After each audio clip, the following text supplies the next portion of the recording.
Amém, queridos? Diz-nos assim a palavra do Senhor. Apocalipse 2:8. E ao anjo que está em Esmirna, escreve: Isso diz o primeiro e o último, que foi morto e reviveu.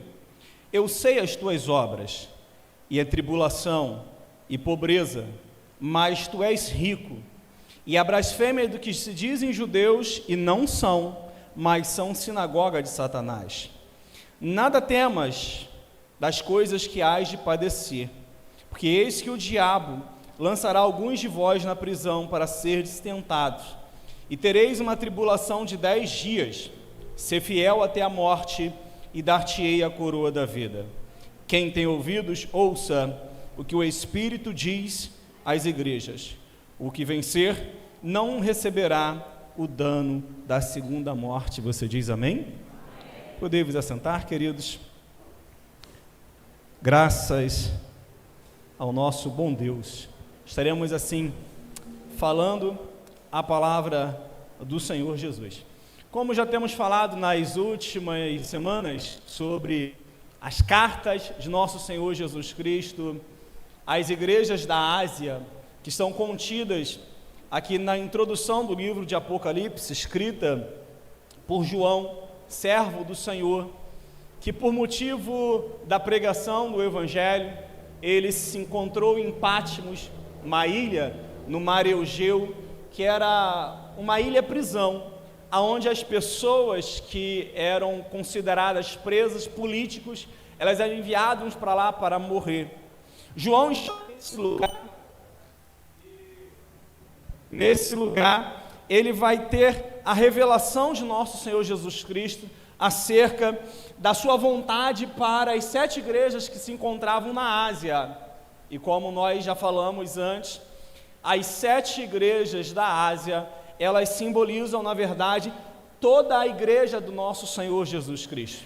Havia muitas outras igrejas em diversas ocasiões, em diversas localizações, geograficamente situadas em vários pontos diferentes, mas, no entanto, Jesus Cristo, ele usa a instrumentalidade de seu servo João para escrever as 7 igrejas da Ásia. E o que é interessante é que ele trata de temáticas específicas da necessidade de cada igreja, mas em todas as cartas, ele começa sempre dizendo: conheço as tuas obras, para dar a entender que Jesus sabe aquilo que fazemos. E ele termina dizendo: quem tem ouvidos, ouça o que o Espírito diz às igrejas.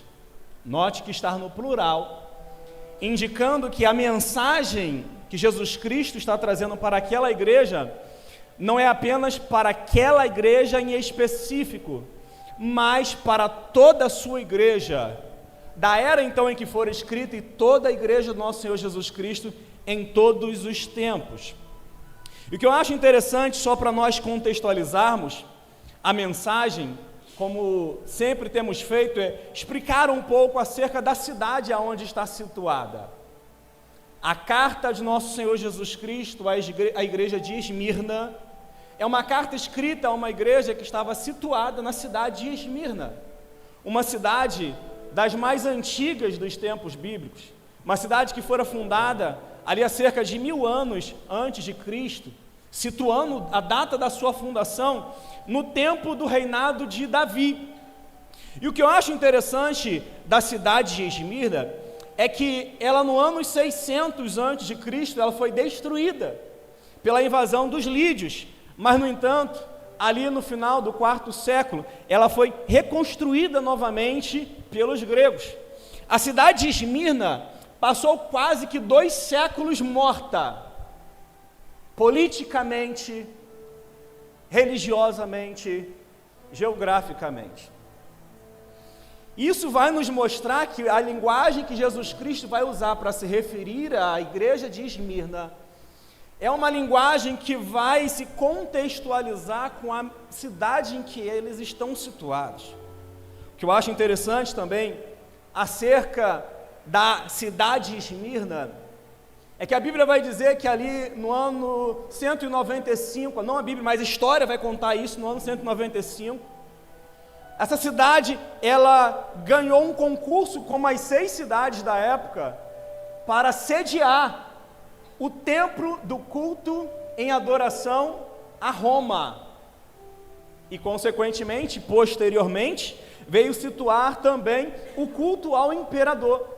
Nós vamos ver isso no ano 26 depois de Cristo, que o imperador Tibério César ele vai ser cultuado nessa cidade, e de uma maneira muito extensiva, porque era uma cidade metropolitana, era uma cidade que concorria com a cidade de Éfeso, sendo ela ali, talvez a primeira ou a segunda maior cidade daquela época, uma cidade muito bela, uma cidade que ficava próxima ao porto, e com isso tinha muitos favores devido à sua situação geográfica e também devido ao seu relevo.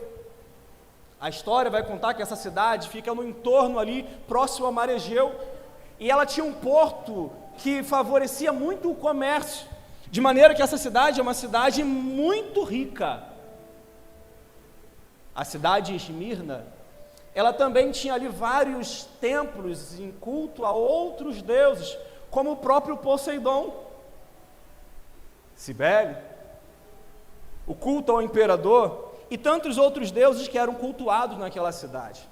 Tem um detalhe muito interessante dessa cidade, é que ela arroga para si a cidadania de um homem chamado Homero, que foi um importante filósofo daquela época.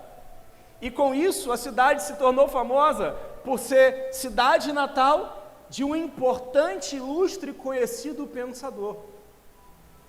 A Bíblia vai dizer também que nós podemos ver isso na história, que essa cidade era uma cidade que detinha ali alguns anfiteatros, mas também algumas arenas olímpicas, arenas esportivas, aonde esportes eram promovidos naquela região. Por isso que nós vamos ver a linguagem de Jesus Cristo falando acerca da coroa, logo mais à frente. Mas a cidade de Esmirna era muito famosa e, consequentemente, muito rica. A Bíblia não detalha exatamente a data em que a igreja fora fundada, mas se você for ver lá em Atos 19:10, vai falar que Paulo esteve pregando na Ásia, na cidade de Éfeso. E durante o período que ele esteve pregando ali na cidade de Éfeso, a Bíblia diz que em toda a Ásia se fez ouvir o Evangelho. De modo que a Bíblia não narra a fundação dessa igreja, mas muito claramente nos deixa entender pelas suas entrelinhas que ela foi fundada pelo próprio apóstolo Paulo, ali aproximadamente do ano 53 a 56 depois de Cristo, em suas viagens missionárias por toda aquela região.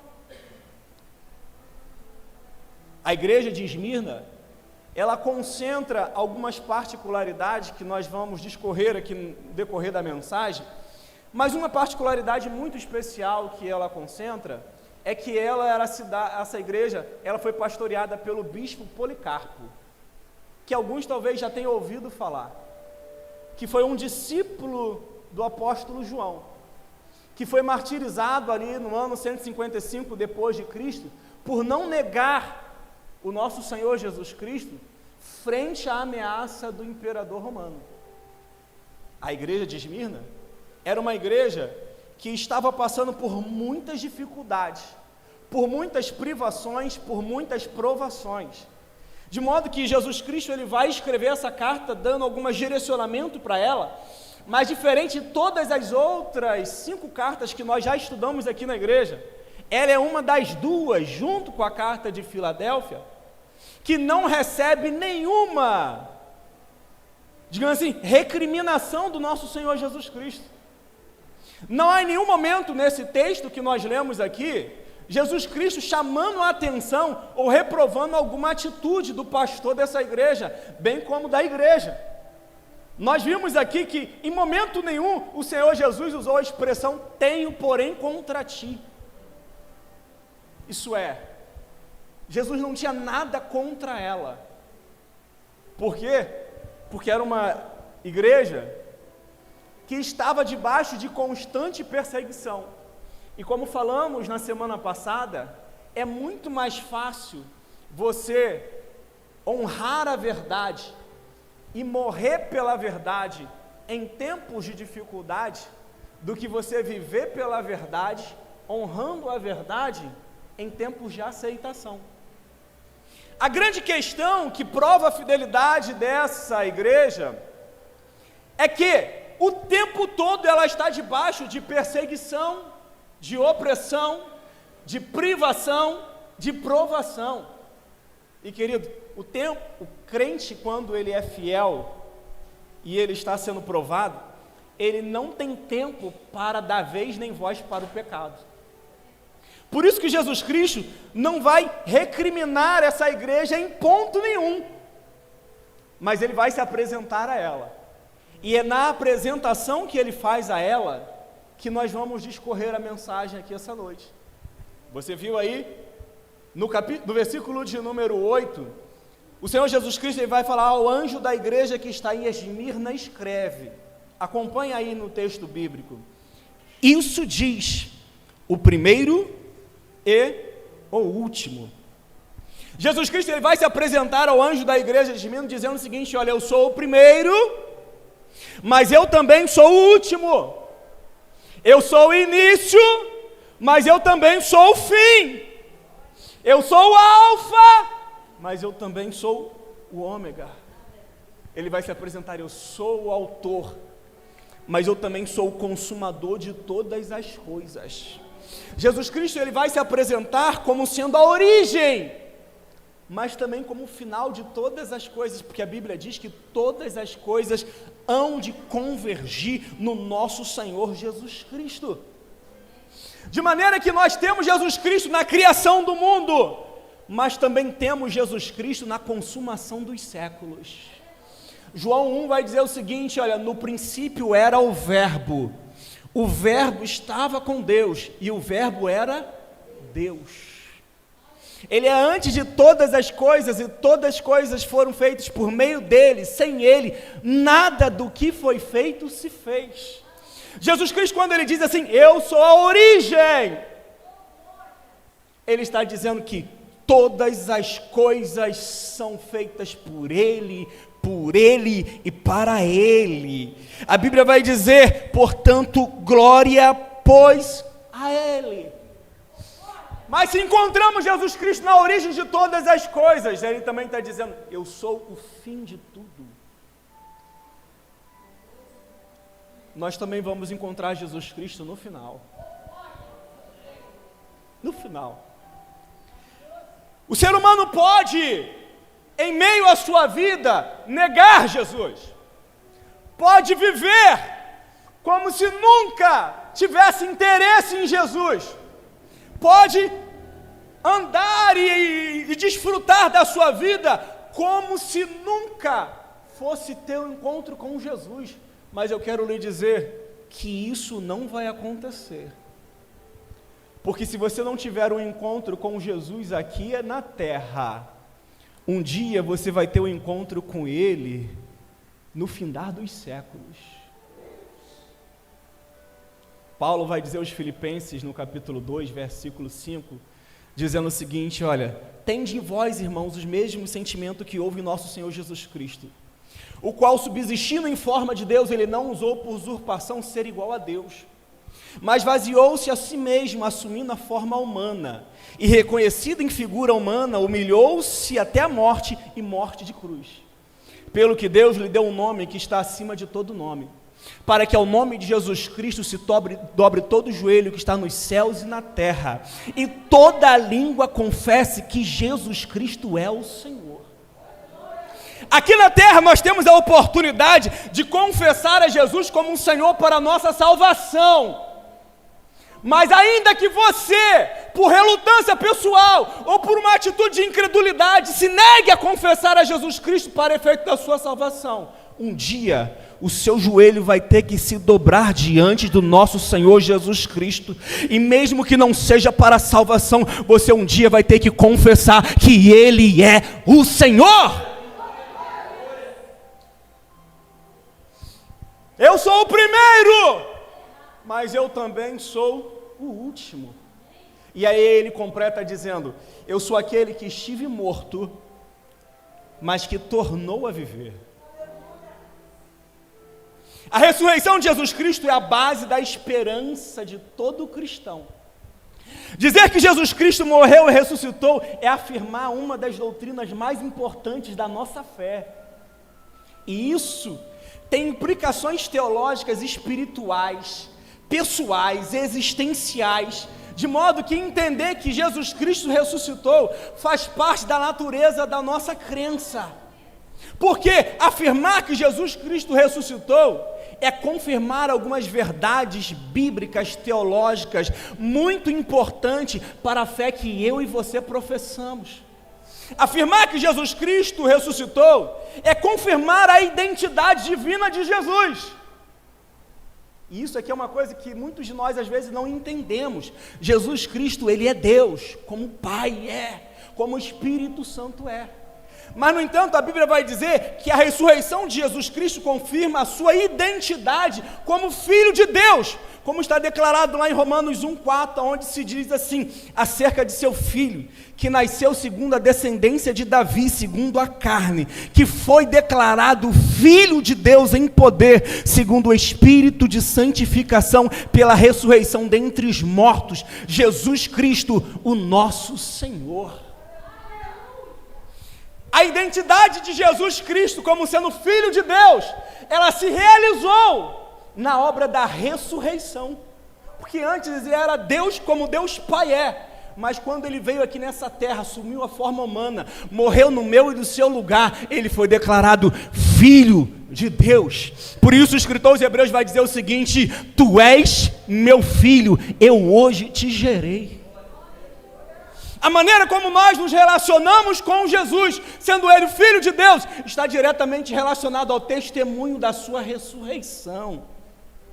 Afirmar que Jesus Cristo ressuscitou é afirmar que Ele é o Messias prometido.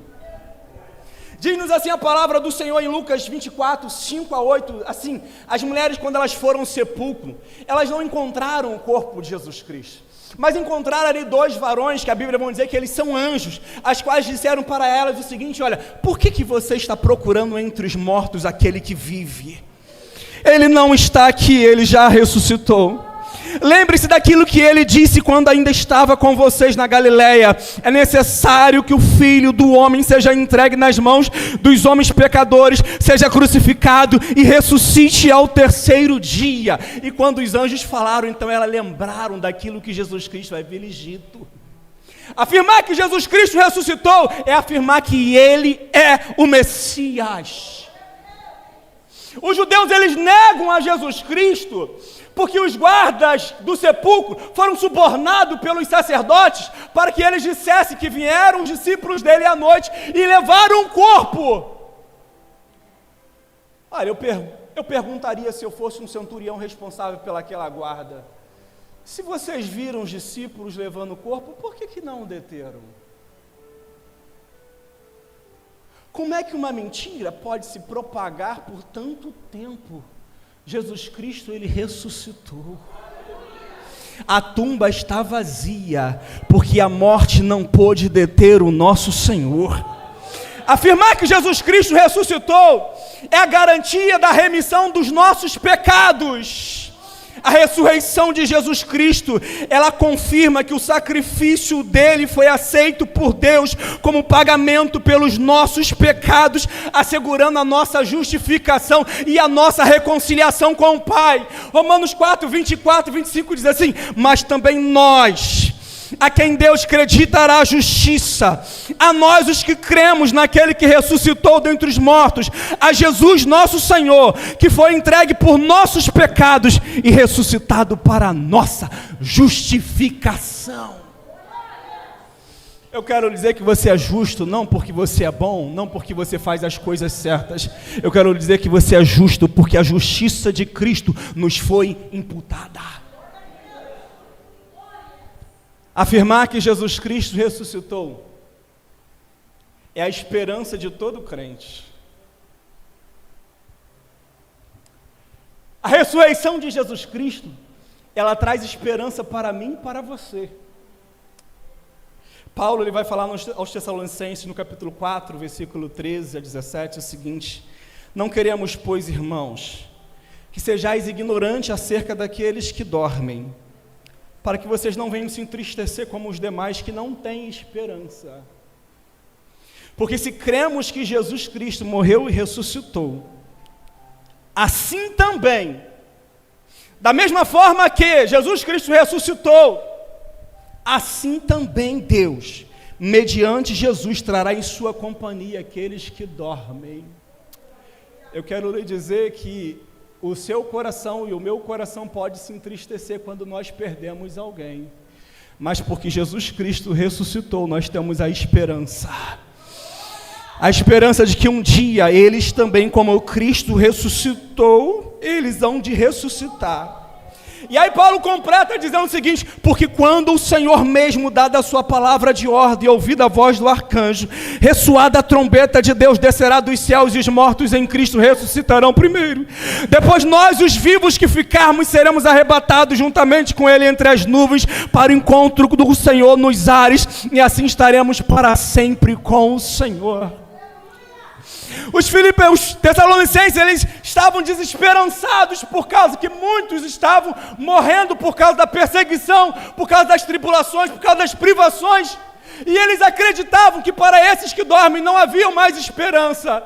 Mas Paulo vai escrever o seguinte: eu não quero que vocês ignoreis o mistério daqueles que dormem, porque nós não os precederemos na volta do nosso Senhor Jesus Cristo, porque quando o Senhor voltar, ressoada a trombeta de Deus, com voz de arcanjo descerá dos céus, e o arrebatamento vai fazer com que nós nos encontremos com os nossos entes queridos, para juntos sermos levados para o encontro com o Senhor nos ares, e a Bíblia diz: e assim para sempre estaremos com o nosso Senhor. Afirmar que Jesus Cristo ressuscitou é a confirmação de que a palavra de Deus, o evangelho da nossa salvação, as escrituras nas quais cremos e baseamos nossa conduta e fé, elas são verdade. Elas são verdade. 1 Coríntios 15:3 diz assim: pois os que primeiramente lhes transmiti o que também recebi, que Cristo morreu pelos nossos pecados, segundo as Escrituras, foi sepultado e no terceiro dia ressuscitou, segundo as Escrituras. Eu quero lhe dizer, a palavra de Deus ela é verdade. Todas as profecias acerca do nosso Senhor Jesus Cristo se cumpriram à risca, nenhuma das suas boas palavras caíram por terra. E se Cristo ressuscitou, significa que Ele também fez uma promessa quando ressuscitou: um dia eu vou voltar.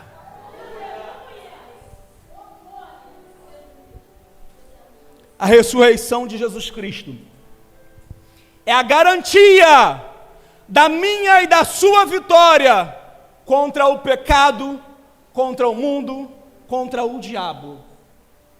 Paulo ele foi afirmar o seguinte, quando ele falou: irmãos, quando aquilo que é corruptível se revestir de incorruptibilidade, e aquilo que é mortal se revestir de imortalidade, então se cumprirá a palavra que está escrita: tragada foi a morte na vitória. Onde está a morte, o teu aguilhão? Onde está o inferno, a tua vitória? O aguilhão da morte é o pecado, e a força do pecado é a lei. Mas graças a Deus que nos dá a vitória por nosso Senhor Jesus Cristo. Cristo ressuscitou.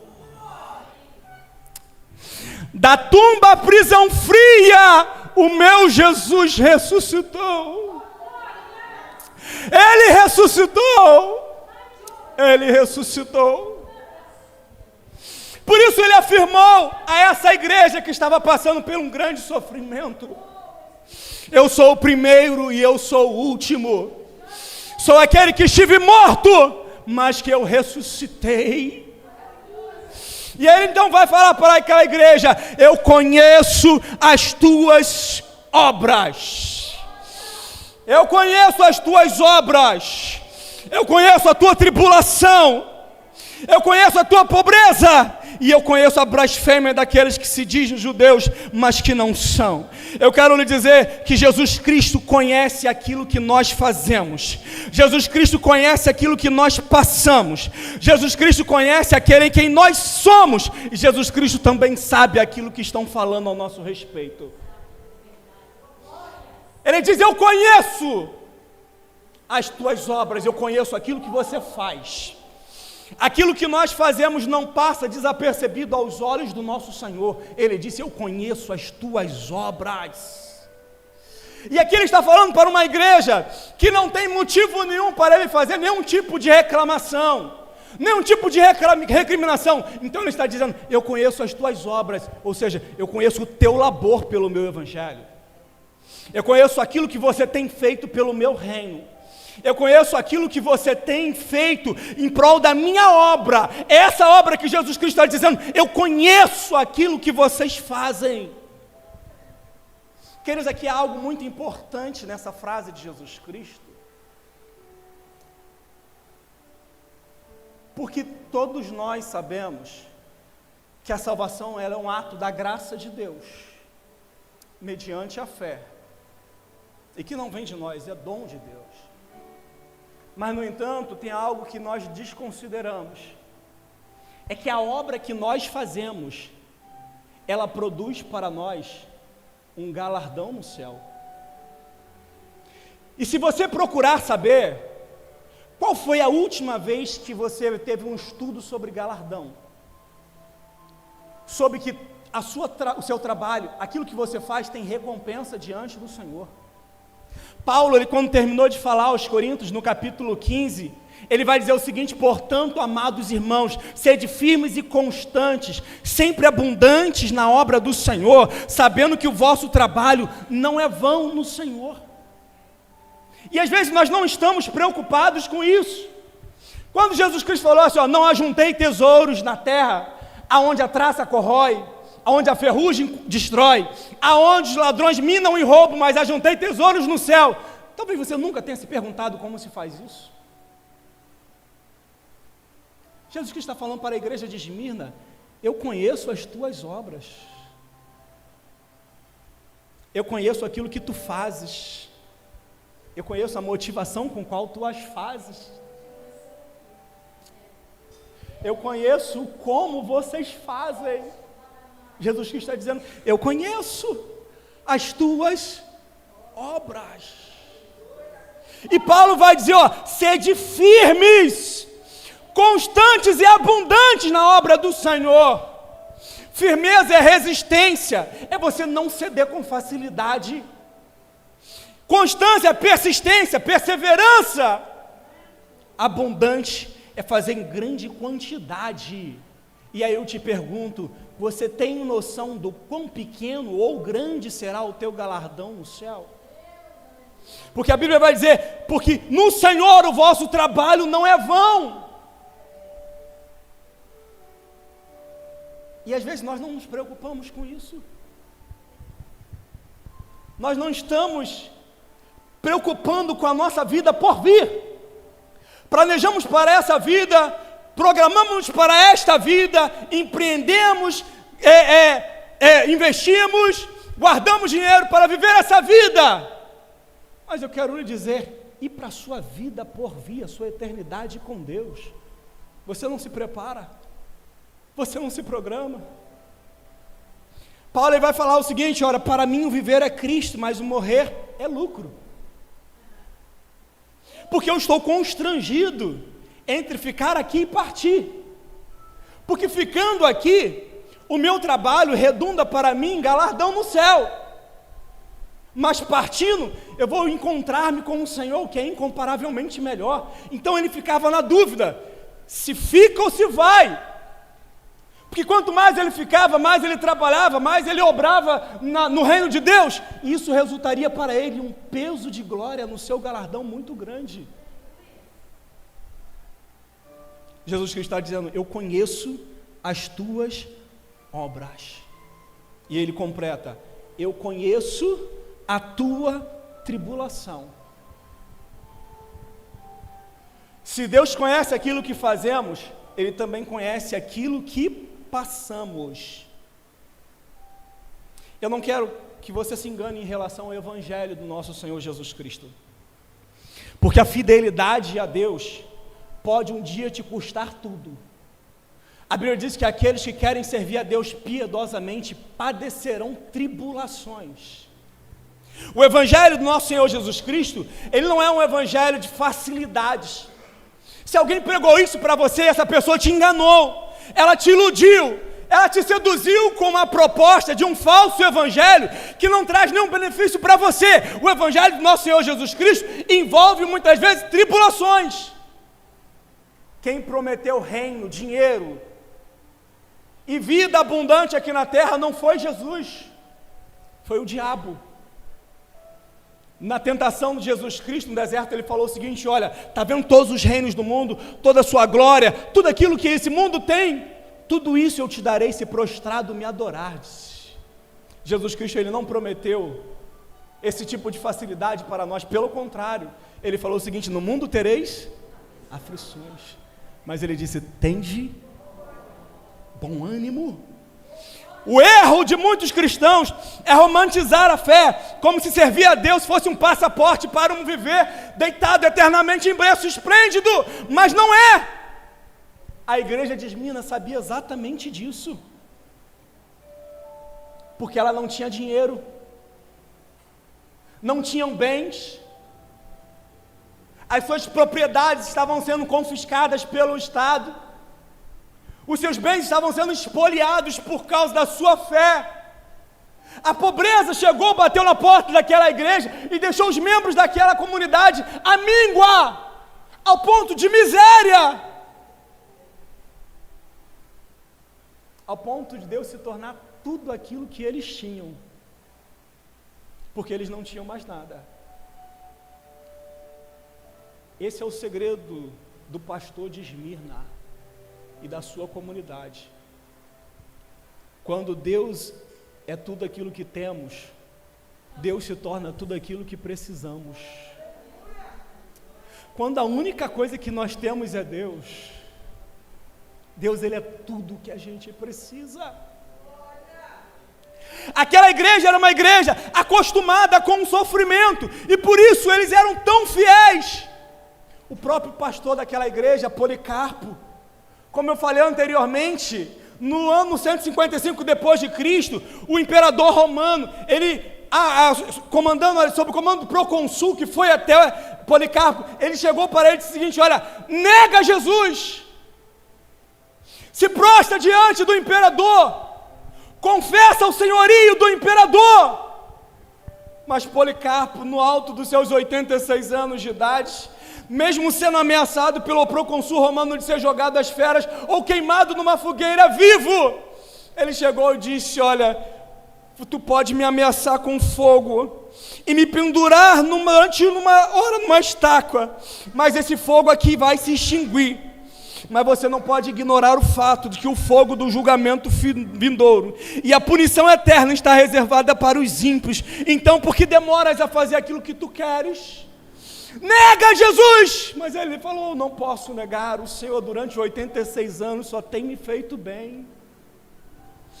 Só tem me feito bem, como eu de negar aquele que é o Senhor da minha vida? Policarpo, ele foi colocado numa fogueira para ser ali queimado vivo, mas no entanto, quando acenderam o fogo, a chama não quis queimá-lo, de modo que o procônsul pegou uma espada, encravou no peito dele, e assim ele morreu. E após a sua morte, o fogo conseguiu acender o seu corpo. Mas eu quero lhe dizer que o testemunho vivo deste santo homem de Deus testifica para nós que servir a Deus não compensa se for só de boca para fora, mas tem que ser através da testificação da nossa própria vida. Através da testificação da nossa própria vida. Paulo, ele vai dizer no capítulo 4, versículo 17 e 18 da sua segunda carta aos Coríntios o seguinte: porque a nossa leve e momentânea tribulação produz para nós um eterno peso de glória que é muito excelente, não atentando nós naquilo que nós vemos, porque o que nós vemos são coisas temporais, mas aquilo que nós não vemos, essas são eternas. Aí eu te pergunto, Paulo vai dizer, na nossa leve e momentânea tribulação, Paulo, você é doido? Você não sabe o que eu passo, você não sabe como eu sofro, você não sabe como a perseguição tem chegado à minha porta e eu não sei o que fazer. Você não sabe, Paulo, como é perder um ente querido, como é não ter comida às vezes para dar para os nossos filhos, como é não ter uma roupa direita para vestir, como é ser oprimido e passar por tanta dificuldade. Mas Paulo fala, a nossa leve e momentânea tribulação produz para nós um eterno peso de glória, acima de toda comparação. Não é que a tribulação não seja difícil, não é que aquilo que você passa, aquilo que você sofre, não seja de tamanha opressão na sua vida, mas o que Paulo está falando é o seguinte, é porque isso não se compara. Isso não se compara com a glória que haverá de ser revelada em nós. E é por causa da glória que haverá de ser revelada em nós, é que a nossa tribulação aqui ela é leve e momentânea, porque nós não estamos atentando para aquilo que vivemos, para aquilo que vemos, para aquilo que sofremos, mas os nossos olhos estão focados na cruz de Cristo, estão focados no céu. Pedro, ele vai dizer na sua primeira carta, no capítulo 4, versículo 12 a 17, o seguinte texto assim: amados, não estranheis a ardente prova que vem sobre vós para vos tentar, como se coisa estranha estivesse acontecendo. Mas alegrai-vos no fato de ser de participante das aflições de Cristo, para que também na revelação da sua glória vos regozijeis e vos alegreis. Porque se pelo nome de Cristo sois vituperados, bem-aventurados sois, porque sobre vós repousa o Espírito da glória e de Deus. Quando a eles, é ele sim blasfemado, mas quanto a vós, glorificado.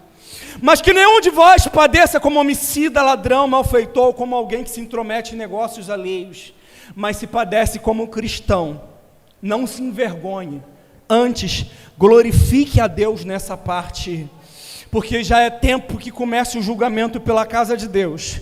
E se primeiro começa por nós, qual será o fim daqueles que são desobedientes ao Evangelho de Deus? Se o justo apenas se salva, onde aparecerá o ímpio e o pecador? Portanto, também os que padecem segundo a vontade de Deus, encomendo-lhe as suas almas, como ao fiel Criador, fazendo o bem.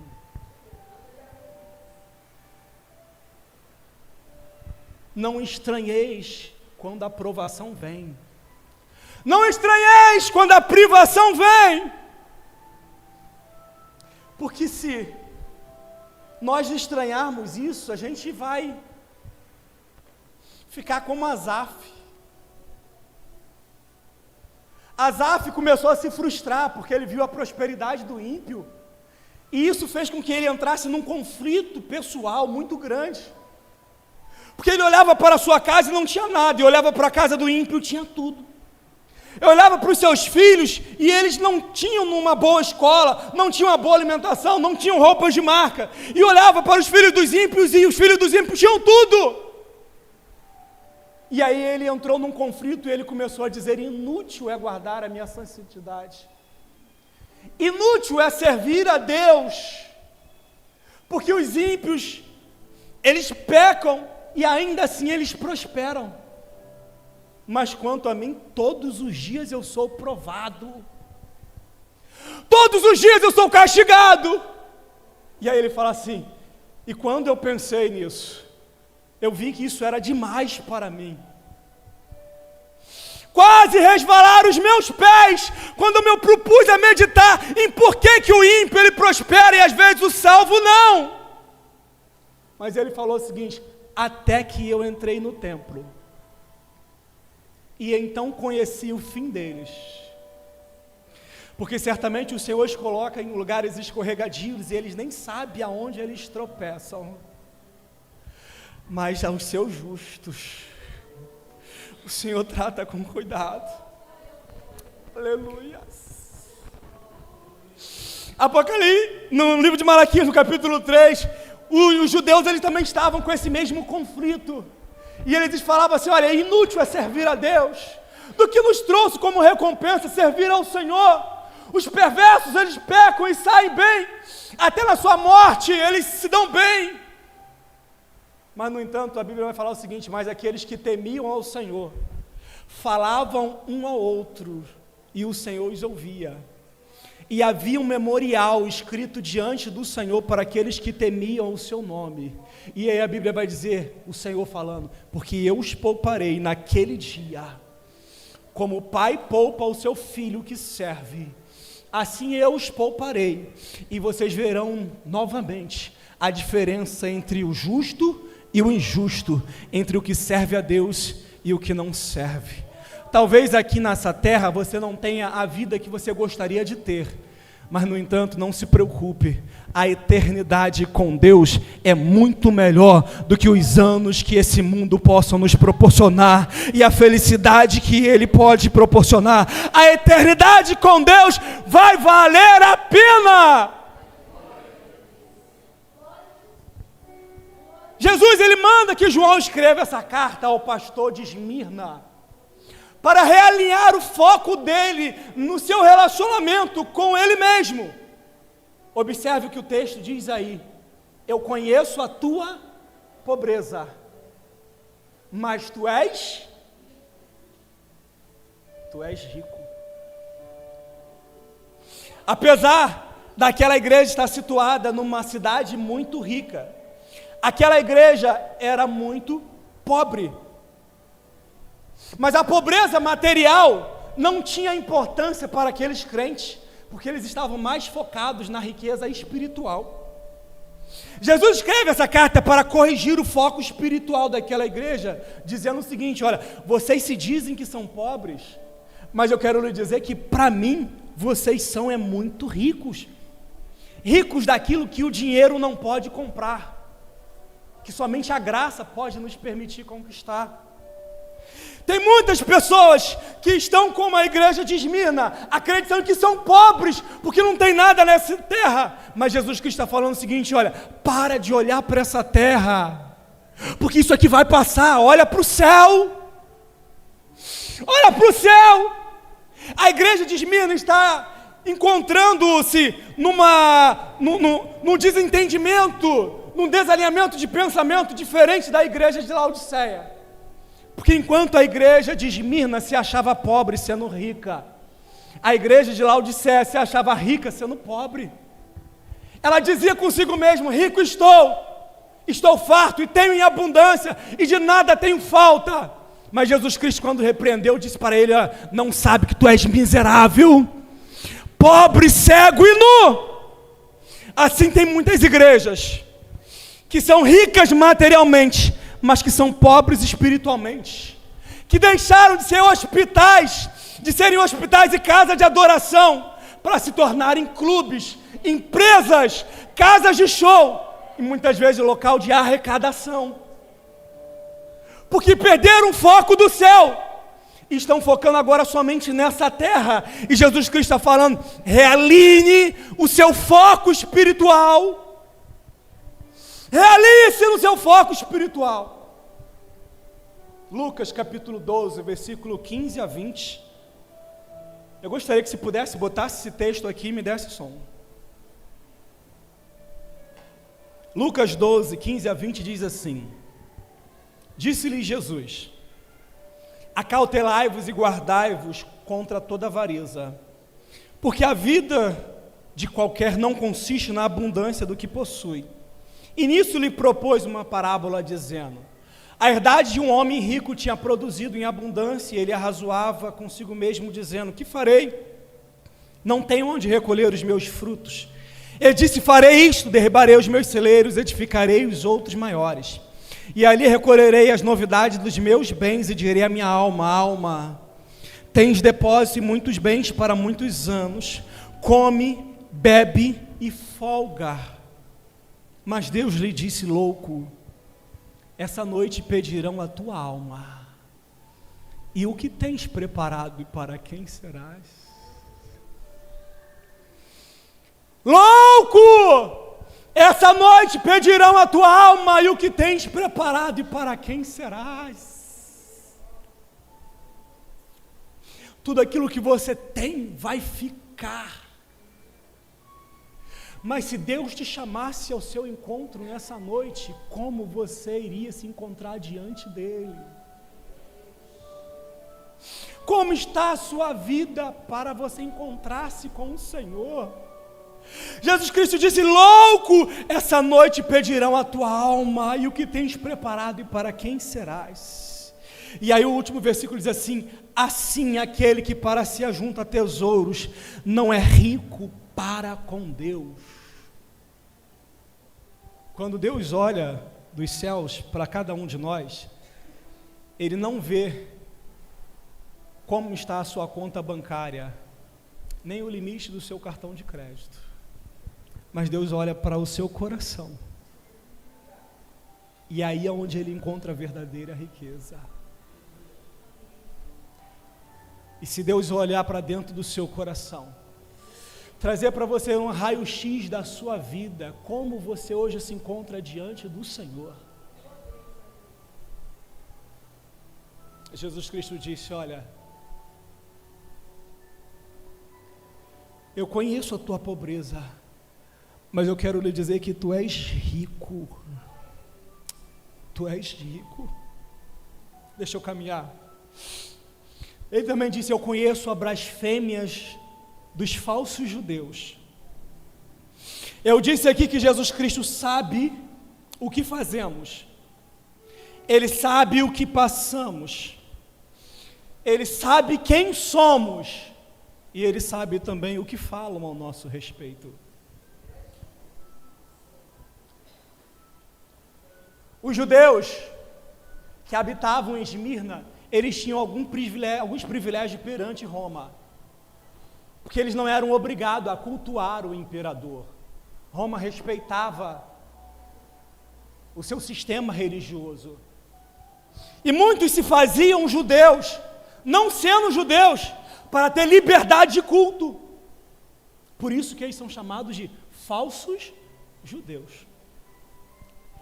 E ali, para manterem os seus status social e religioso diante de Roma, eles caluniavam e defamavam aqueles que eram os cristãos. E é por isso que Jesus Cristo diz: eu conheço a blasfêmia dos que falam mal de vocês. Só que eu quero lhe dizer algo muito importante: o que falam sobre nós não nos define, o que pensam sobre nós também não nos define, o que nós pensamos acerca de nós também não nos define. O que nos define é o que verdadeiramente somos diante de Deus. O que somos diante de Deus. Os judeus, eles estavam defamando os cristãos para que eles fossem presos por Roma e assim muitas vezes serem mortos nas arenas e nos Jogos Olímpicos, comidos pelas feras. Essa mesma estirpe de gente que denunciou o nosso Senhor Jesus Cristo para Pôncio Pilatos, para que ele viesse a ser crucificado. A difamação é a arma do invejoso, porque se ele não pode ter o que você tem, se ele não pode ser quem você é e nem fazer o que você faz, ao invés de honrá-lo por aquilo que Deus faz na sua vida, ele difama você e crucifica. Foi assim com o nosso Senhor Jesus Cristo, foi assim com os crentes de Esmirna, e não é diferente nos dias atuais. A semelhança daqueles falsos judeus, existe também nos nossos dias atuais muitos que talvez por desonestidade intelectual e até mesmo pobreza espiritual, quando eles não conseguem atacar a mensagem, eles atacam os mensageiros do nosso Senhor Jesus. Quando eles não conseguem contradizer a mensagem, eles atacam os mensageiros para difamar, para distorcer, acusando falsamente, denigrando a reputação daqueles que são seus desafetos. Foi assim que fizeram com Jesus. Jesus Cristo falou assim: ó, destrua esse templo e eu em 3 dias o reedificarei. foram lá perante o governador e falaram: olha, ele disse que vai destruir o templo. Distorcem a mensagem para poder atingir o mensageiro. O caluniador, ele é covarde, porque ele faz isso pelas costas, porque não tem coragem de atacar pela frente, e nem moral para isso. Só que tem um problema muito sério com relação a isso. Provérbios 26, 22 diz assim a palavra do Senhor: as palavras do caluniador são como petiscos deliciosos que descem saborosos até o íntimo do nosso ser. Os blasfemadores, os caluniadores, eles só têm vez e voz entre aqueles que lhe emprestam o seu ouvido. Entre aqueles que emprestam o seu ouvido. Foi por isso que Jesus Cristo se referiu a esses falsos judeus como sinagoga de Satanás. Para iniciar uma sinagoga, precisaria de pelo menos 10 membros para poder fazer isso. Então, no mínimo, tinham 10 pessoas que não eram da sinagoga dos judeus, mas da sinagoga de Satanás, promovendo blasfêmia contra os cristãos para os denunciar diante do imperador. Ei, às vezes nós não entendemos o porquê que algumas pessoas se afastam da nossa vida. Observe a sua história cristã, e você vai observar que muitos que andavam com você não andam mais. Muitos que estavam ao seu lado não estão mais. Muitos que iam à casa do Senhor com você não vão mais. Isso não é só na igreja, é em todo o ambiente profissional, pessoal. Muitas vezes, se você olhar para a sua história, você vai ver que tem muitas pessoas que não andam mais com você. E às vezes você fica ressentido com isso, mas eu quero lhe dizer, não fique ressentido, porque isso é livramento da parte de Deus. Deus ouve conversas que você não sabe, Deus sabe aquilo que você não sabe, e talvez o motivo de Deus afastar algumas pessoas do nosso meio, é porque muitas das vezes, eles se dizem ser, sem ser, como era o caso desses falsos judeus, que blasfemavam contra os cristãos, para os denunciarem diante do imperador. Mas o grande problema, sabe qual é? É que Jesus Cristo diz o seguinte: olha, eles são falsos judeus. Eles nem judeus são judaziantes falsos. Falsos judeus. Tem aparência de judeus, mas não é judeu. É só um judaizante qualquer. Tem aparência, mas não é. Assim como muitas vezes tem pessoas que acham que são sem ser. Acham que são crentes, mas que não vivem a fé em Jesus. Acham que são salvos, mas que nunca tiveram uma experiência com Deus. Acham que são santos, mas nunca lavaram as suas vestes no sangue do Cordeiro. Tem a aparência de ser irmãos na fé, mas vivem em nosso meio e são sinagoga de Satanás. Pelas cartas que nós já estudamos aqui anteriormente, nós vimos ali que na Ásia, em muitas dessas cidades, Jesus Cristo falou, como foi no caso da igreja de Pérgamo, aonde lá Satanás tinha um trono e tinha uma casa. Porque Jesus Cristo falou: eu sei o lugar onde vocês estão, que é o trono de Satanás, no lugar onde o Satanás habita. Aqui, Satanás, ele tem uma sinagoga, uma escola de perversão que atrapalhava o reino de Deus, promovendo desentendimento, fazendo com que os cristãos fossem acusados sem causa perante o imperador, para irem a julgamento. Foi por isso que Jesus Cristo, ele trouxe uma palavra de ânimo para aquela igreja, e assim é o caminho para o final. Versículo de número 10, ele diz assim: olha, não temas o que estás para sofrer. Não temas o que estás para sofrer. Quando você ouvir uma palavra como essa, é muito difícil, principalmente se você já está sofrendo. Não temas o que estás para sofrer. O conforto de Jesus Cristo para aquela igreja foi apenas uma palavra de ânimo dizendo o seguinte: olha, não temas o que estáis para sofrer, porque o diabo está para lançar alguns de vocês na prisão, para serem expostos à prova, e tereis tribulação de 10 dias. 10 dias! Jesus Cristo falou assim: olha, eu sei que vocês já estão passando uma situação difícil, mas eu quero dizer, vai apertar ainda mais. Vai apertar ainda mais. Mas no entanto ele falou assim: olha, tereis uma tribulação de 10 dias. Ele falou: a vossa tribulação tem tempo para começar, mas também tem tempo para terminar. Vai ser dolorida, vai ser sofrível, vai ser muito ruim de passar, mas no entanto fique tranquilo, porque a sua provação tem hora para começar, mas também tem hora para acabar. Querido, no relógio de Deus, Ele nunca se atrasa para fazer aquilo que Ele quer fazer nas nossas vidas. Fica tranquilo com relação a isso. Por isso o Senhor Jesus Cristo falou o seguinte, ó: ser fiel até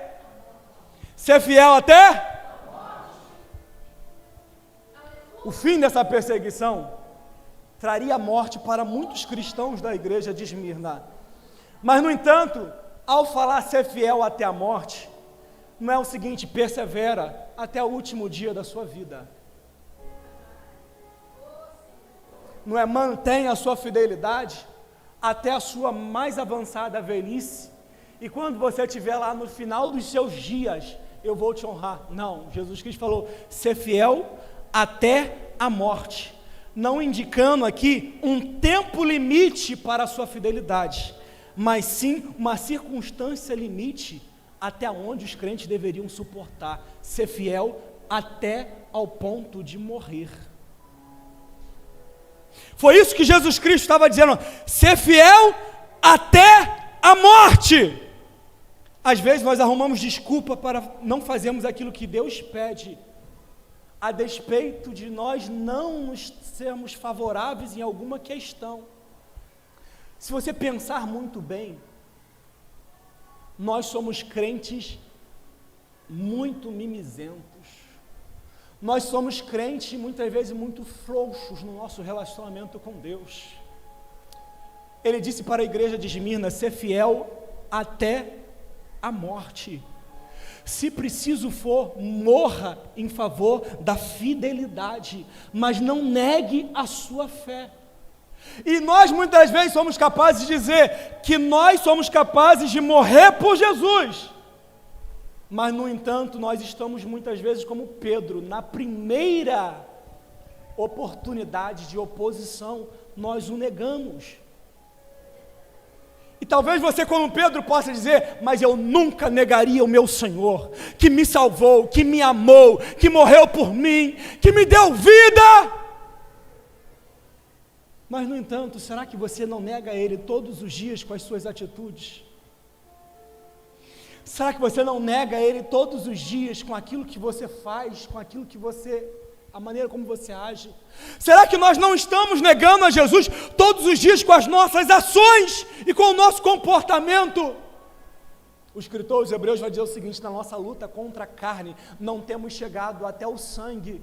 Ele está dizendo o seguinte, olha, vocês têm que estar disposto a vencer o pecado, e se preciso for, ir além da dor para alcançar o seu objetivo, chegar até o ponto do martírio, mas não negar aquilo que Deus te deu para fazer. E aí Jesus Cristo vai dizer, por que nós devemos ser fiel? Volte os seus olhos ao final do versículo de número 10. O que diz aí, depois de ser fiel até a morte? O que diz? E dar-te-ei a coroa da vida. E dar-te-ei a coroa da vida. Aí eu contrastando com a cidade, que era um grande centro de ginásios esportivos, onde os atletas competiam lá, e eles recebiam aquelas coroas romanas, feitas com louro, tempero mesmo, aquelas coroas de mato, coroa de louros, coroas que com alguns dias secava e se desvanecia. Aqueles atletas, eles se empenhavam, davam o máximo de si para ganhar o prêmio de primeiro, segundo, terceiro lugar, e o que eles recebiam era uma coroa de louros. Mas, no entanto, Jesus Cristo falando assim: você é fiel até a morte, e o que eu vou te dar não é uma coroa de louros, não é a coroa de capim, também não é a coroa de ouro, de prata, eu vou te dar a coroa da vida, coroa da vida eterna. E essa é a coroa que eu quero receber. Essa é a coroa que eu quero receber. Paulo, ele vai falar aos filipenses dizendo o seguinte: irmãos, quanto a mim, eu não julgo ao ver alcançado a perfeição, mas uma coisa eu faço, esquecendo das coisas que para trás ficam, prossigo para aquelas que estão adiante de mim, prossigo para o alvo, para o prêmio da soberana vocação em Deus, por meio de Cristo Jesus. Ei, Paulo, ele tinha foco, e por isso ele não se desviava os seus olhos para o mundo. Paulo, ele tinha foco, por isso ele foi até o fim.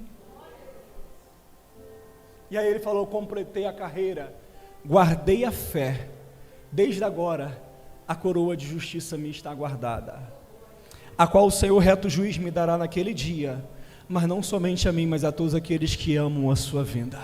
E eu convido o grupo de louvor a se colocar aqui na frente, nós vamos caminhar para o fim. O versículo de número 11, volta os seus olhos aonde diz assim: quem tem ouvidos para ouvir, ouça o quê? Quem tem ouvidos para ouvir, ouça o quê? O Espírito diz à igreja. Em todas as cartas, Jesus Cristo diz: quem tem ouvidos para ouvir, ouça o que o Espírito diz às igrejas. Eu quero perguntar a você: qual é a voz que você está ouvindo? Qual é a voz que você está ouvindo? De quem é a voz que você está ouvindo? Porque às vezes nós viemos para a igreja e escutamos muitas vozes, e muitas vezes por escutarmos essas vozes, nós muitas vezes nos desanimamos, mas a Bíblia está dizendo: quem tem ouvidos para ouvir, ouça o que o Espírito diz à igreja. Vamos ficar de pé.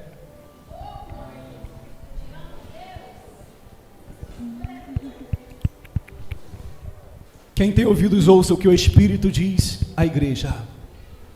Sabe por quê? O Espírito Santo, ele continua falando. A questão é: você está ouvindo? Ele diz assim: ao vencedor não sofrerá o dano da segunda morte. O vencedor não receberá o dano da segunda morte. Existem dois tipos de morte: a morte física e a morte espiritual. Só que essa morte espiritual, ela é a morte eterna a qual Jesus Cristo está se referindo. É a separação definitiva, permanente e eterna de Deus. Ele diz assim: ao vencedor não sofrerá o dano da segunda morte, indicando que, ainda que a primeira morte, que é a morte do nosso corpo físico, possa nos acontecer, a morte eterna, isso não vai nos alcançar, porque somos salvos, lavados e remidos pelo sangue de Jesus. Mas essa promessa de não sofrer o dano da segunda morte não diz respeito a todo mundo, diz respeito apenas os vencedores. Como eu falei na semana passada, o céu não é um lugar para perdedores, o céu é um lugar para os vencedores. Em todas as cartas, Jesus Cristo disse: ao vencedor. Ele se dirige ao vencedor. As promessas do final da carta não diz respeito aos perdedores, mas ao vencedor. Ao vencedor, aquele que perseverar até o fim, eu posso lhe garantir, o seu galardão vai valer a pena.